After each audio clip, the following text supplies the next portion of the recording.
Welcome to Nantucket Community Television, Channel 18. I'm Charlie Walters. On April 9th, 2019, there are 6 people running for 2 spots on the Select Board, and I'm fortunate to have one of them in the studio here with me today, Frances Karttunen. Thanks for coming in, Fran. Hi. The obvious question, why are you running for the Select Board? Well, I've been approached quite a few times over the last several years by people asking me if I would, but because my husband was living with Parkinson's disease, it just was out of the question. This is the first time that I could respond to that. And people who approached me have said things like, you get along with a lot of different people. And I think I do have a number of different constituencies.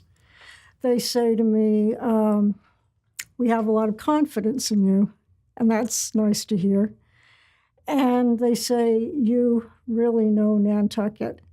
And, well, yeah, I do. I'm from here, but I've also written quite a number of books about Nantucket's history for Nantucket people, for public history. And I also, I've done 3 commissioned books. One was a report for the Roads and Right-of-Way Committee. One was a pretty extensive... The Nantucket Roads and Rights-of-Way. Yeah. One was a pretty intensive history of Wannacomet Water Company. And the third one was the history of the Nantucket Civic League. And I think I learned a great deal in researching each of those 3. And in particular, I think what was valuable was the history of the Nantucket Civic League, because it covered more than a century of issues in Nantucket, how people have tried to deal with them, whether they've succeeded or failed to succeed, who came, did things, went away. And so it really brought me right up, doing that book, right up through the beginning of the issue about the Boy Scout camp. And tell us briefly what that was. Well, the Civic League made a series of gifts of land that the Civic League owned to the Nantucket Council of Boy Scouts, but with a proviso that if the land ceased to ever be used as a Boy Scout camp, ownership would revert to the Civic League. And that ended up in court, and the end result was it ended up with?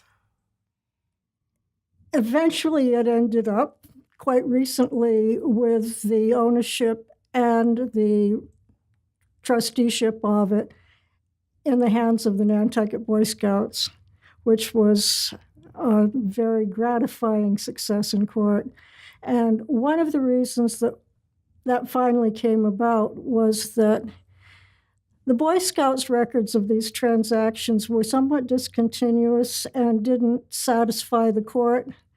But because I'd done the research on the Civic League's history, I knew that there were very good Civic League records over the whole period of time, and where they reside now, which is in the Research Library of the Nantucket Historical Association. So I was able to direct Lee Saperstein to where they were, and those continuous records satisfied the court that the Civic League really had made these gifts to the Boy Scouts and that everything was legitimate. And the Nantucket Boy Scouts indeed hold that land, and if it ever is used for anything other than a Boy Scout camp, ownership will revert to the Civic League. Well, that involves land use, obviously, and land use is connected to a lot of issues on Nantucket, more and more so all the time. So let me segue to one of those. Affordable housing. That's a problem that nobody can seem to solve, and it's multifaceted. What are your views on how the town should be approaching affordable housing problems? Well, I think it has in part to do with our notion of growth. For a very long time, maybe forever on Nantucket, we have accepted that growth is inevitable, growth is good, and we just have to do smart growth. But the fact of the matter is, Nantucket is finite, and a good chunk of it is in permanent conservation restriction. About a third of the island. Mm-hmm. So the rest of it is partially developed and partially here and there available for more intense development. But we have to, I think, at this point, ask ourselves about what is the definition of the carrying capacity of the island? At what point might things just begin to break down? And would they break down all at once? And this is in terms of a lot of our infrastructure. So I think we have to think very seriously about how we can provide housing for the people who are here who need it, and some people we need to have come here, but not get caught in, if we build it, they will come. We continue to build not just dense developments with quite a bit of it in market price housing, but also individual spec houses wedged in here and there all over the island. As long as we keep doing that building, we can never get to 10% of it being affordable because the goalpost is always being moved further away. And that 10% is important because that's what the state requires us to provide, or else we are at the mercy of more development which can ignore zoning and can ignore the very clearly stated desire of the people who live here not to have intense housing projects built beyond the perimeter of the town. Yeah, these laws pertain not just to Nantucket, but to Boston and all the municipalities that are in between in size. That's true. And as you point out, they can override local regulations. So we have local control that goes only so far when it comes to 40B. I think we need to explore whether there might be possibility of waivers for finite places like islands, because we're told you can never appeal a 40B. You'll always lose in court. But we are in an unusual situation. Well, we are. You can't drive to the next town. Exactly. And that's also true for other services. For instance, our island home. If we don't continue to maintain a nursing facility for those of our most fragile elders who can no longer safely live at home, we can't put them into a residential facility down the road where we can visit them at will. Were you in favor of moving the island home when that topic was being discussed? I was chair of the work group coming up to the town meeting in question, and we advised the Board of Selectmen at that time that we didn't feel, well, we felt that it was premature to bring it to town meeting at that time because there were 7 questions that remained unanswered, and we felt that until there were answers to those questions, that people couldn't vote positively on it. And when we brought this recommendation to the Board of Selectmen, they decided that they would postpone it. But then they reversed their vote the following week, and they did bring it. And as chair of the committee, I presented these 7 unanswered questions. And that, as you know, that was it. Our questions weren't just about the location. One of the ones that was pretty serious to us was that the residents of Sherburne Commons didn't want access through Sherburne Commons, and so access would have been from Myacomet Road. And Myacomet Road has the pond right against one edge and a butters on the other edge, so it's very difficult to enlarge Myacomet Road. And a question was, how would emergency vehicles be able to access a facility if we built it there? And there didn't seem to be an answer to that. So it wasn't one single reason not to choose that location, but there were simply too many unanswered questions. Let me go to another housing issue. Recently, there was talk of the town of Nantucket purchasing the Nantucket Inn. Yes. That is currently off the table. If that were still on the table, would you support that idea? Would you have supported that idea? Well, I am 100% in favor of repurposing of existing buildings. And of course, our good examples are Academy Hill and the Landmark House. I would want to get an engineering report about the buildings at Nantucket Inn because they're already more than 30 years old. And whereas Academy Hill and the Landmark House were buildings built for eternity, I'm not really sure that the buildings there are built to the same high standards. Let me rephrase that then. Should the town of Nantucket, in effect, go in the real estate business? We already are, but in such a manner, should they be buying property to retrofit to be affordable housing?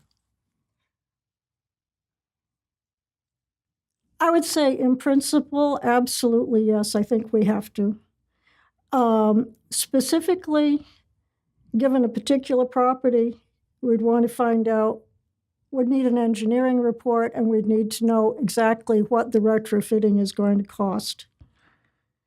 But I think we must make a very significant investment in order not to find ourselves completely paved over. Let me change tracks here. I remember, and you remember much better than I, when downtown flooding in certain streets rarely happened. Now it's a regular event multiple times a year. Obviously, there's sea level rising. What should Nantucket be doing about the downtown area where there's so much commercial activity to ameliorate those problems? When the select board held a forum on January 31st on Nantucket 30 years from now, 50 years from now, Matt Fee said, we have to do something about waterfront flooding. And I think that housing is one thing we must deal with immediately, and I think waterfront flooding is the other thing that we simply can't put on a back burner. And there again, we need to get an engineering report because my hunch is there's really nothing we can do inside Brant Point to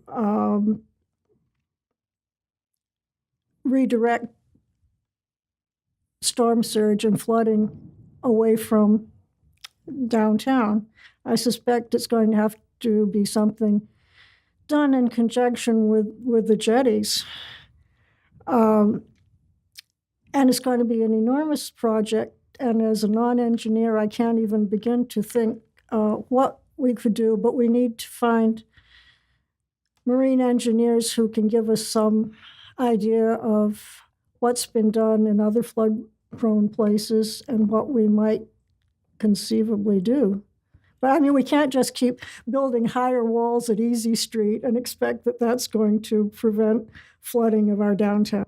And if you try to take all the buildings that are close to the flooding and raise them all, first of all, how much is it going to cost? Who's going to pay for it? And it's a historic area. That's right. I mean, I don't have the answers. I'm just throwing out the questions for the conversation. At that forum, I believe it was an 8th grader who proposed that where the tank farm is and will soon be moved away, that we could build a parking garage now, which could be changed into housing when a parking garage is no longer needed. And that was wonderfully imaginative. But one thing for sure, we mustn't build anything more on the waterfront, particularly housing. unless it's very high, elevated very high, and that's something we don't really want to do. Well, you anticipated my next topic, which is transportation, including should there be a garage? What are your feelings about a downtown parking garage, as has been suggested numerous times over the last few years? And my good friend Catherine Stover was 100% behind it. And I have very mixed feelings about it. I lived for a long time in Austin, Texas, where we had parking garages, and every one that I ever knew became a kind of a slum. They were, and they're also a little bit dangerous. You have to have a lot of cameras watching what's going on in parking garages because it's not really obvious from outside. So my feelings personally are, I don't want a parking garage. But then, what are we going to do to alleviate business district parking? You know, in the long run, like the 8th grader who said, until we don't need a parking garage anymore, I'm hoping that sometime in my lifetime, perhaps, we won't have a parking problem because we'll be using automobiles and public transportation differently than we are now, you know. But I just have very mixed feelings about a downtown parking garage. What about paid parking on Main Street and Center Street, areas like that? That's one possibility.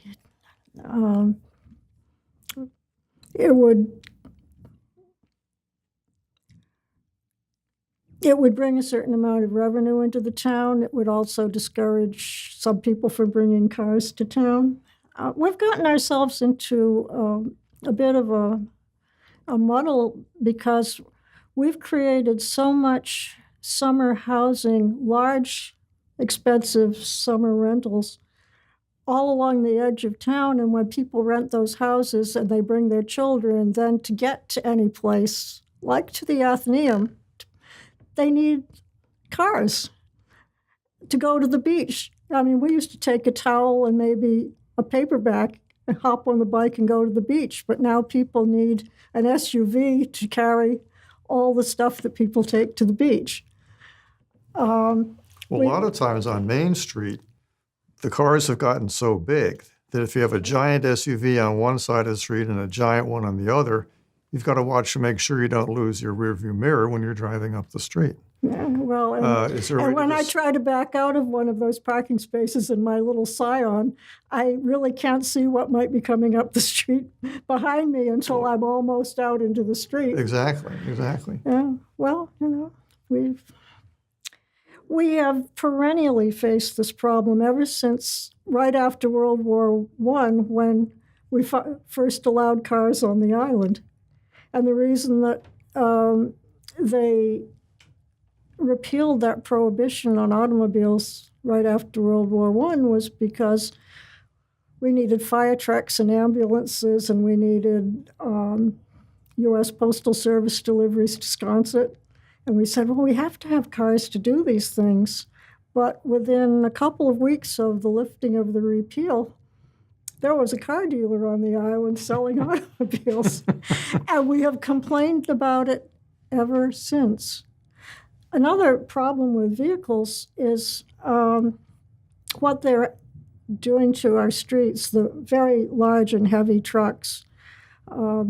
As you know, the cobbles on Upper Main Street, particularly between Pleasant Street and where the bricks begin at Monument Square, is just awful.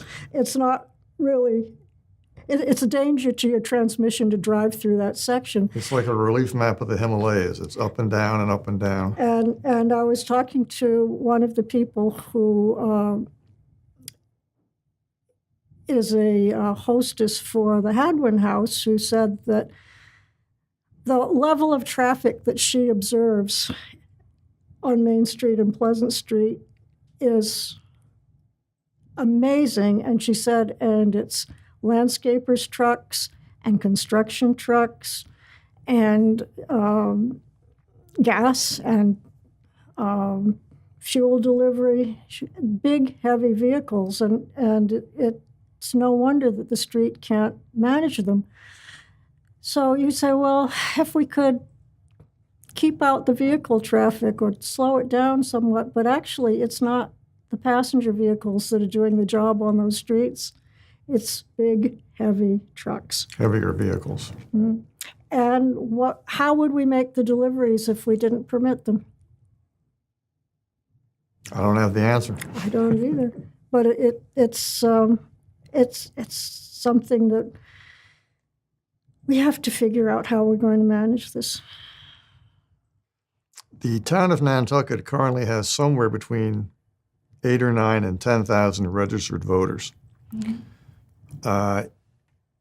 Even if every seat is taken at the high school, that's only about 10% of the registered voters who can come to a town meeting. That usually doesn't happen. I've been at meetings, I'm sure you have too, where you have 100 or 200 people making the decisions for the entire town of Nantucket. Have we reached the end of the effectiveness of our annual town meeting as currently set up?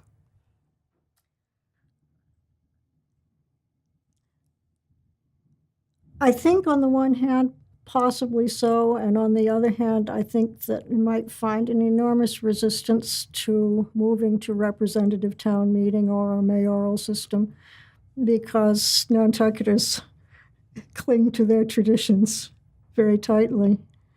The last special town meeting was a great disappointment because so few people turned up that we couldn't even vote on appropriations.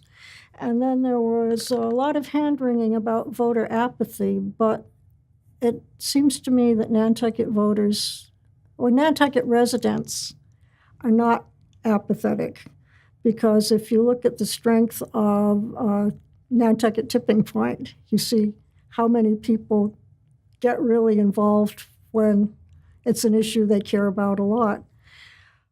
I was surprised at the poor attendance of the special town meeting because so much of it had to do with marijuana regulations, and I thought that there were a lot of people who wanted to vote on that, and where were they? And my only thought is the weather was pretty awful that day. Was that enough to keep voters away? I'm not sure. Well, that doesn't help. Also, where are they going to park when they get there? That circles back to what we were just talking about. There are a lot of obstacles to it. But you don't favor a representative town meeting? Well, it's not whether I favor it or not. It's what the voters of Nantucket would accept. If we present to the voters of Nantucket how representative town meeting would work, it's up to the voters to decide whether that's something they want to go to or whether they want to stick with their tradition, even if it doesn't work for a lot of people. It really does disenfranchise people who are on call. And it also tends to disenfranchise families with small children. We've done everything we can think of. We've held them on Saturdays. We've provided daycare. We've provided meals. And still, it's true. Our form of government is not equally accessible to all our voters. Every spring, there are about 25 different committees that people apply for, and the appointments are made, I guess, coming out of the town manager's office. Mm-hmm. And if you total up all the vacancies there are in a given year for all the committees combined, that number is equivalent to the number of people who apply for all those positions. In other words, if you apply, odds are you're going to be appointed. Mm-hmm. You're one of 6 people running for 2 seats on the select board. Shellfish Harbor Advisory Board has more openings than there are candidates. How can we encourage more people to get involved in town government, especially in levels below the select board? Mm-hmm. Well, Mary Ann Stanton really used her bully pulpit of the her editorial page to encourage people to step up to public service. And it seems that this time her call was responded to at the level of the select board. I'm a little surprised about SHAB because I think that it's a very important committee. I mean, Oh, it is. a harbor, No question. after all. Why are people not more willing to put in a little time on it? I don't know. But possibly from the position of the select board, we can encourage and everybody encourage more and more people to step up, more young Nantucketers, because that's been an issue. I was thinking as I drove over here that I maybe I have a new slogan: Fran Karttunen, she's younger than Ruth Bader Ginsburg. but really these committees and boards really benefit by the participation of more younger Nantucketers. And actually more Nantucketers of all ages. That's true. Yeah. It's true. Frances Karttunen, thank you for joining me today. I'm glad you dropped by the studio. I wish you best of luck in your campaign. And it's everybody been delightful. vote. Thank you. Well, thank you. And everybody vote on April 9th and hopefully go to town meeting on April 1st. Yes, absolutely. Thank you. For Nantucket Community Television, Channel 18, I'm Charlie Walters. Thank you for tuning in. Please tune in again.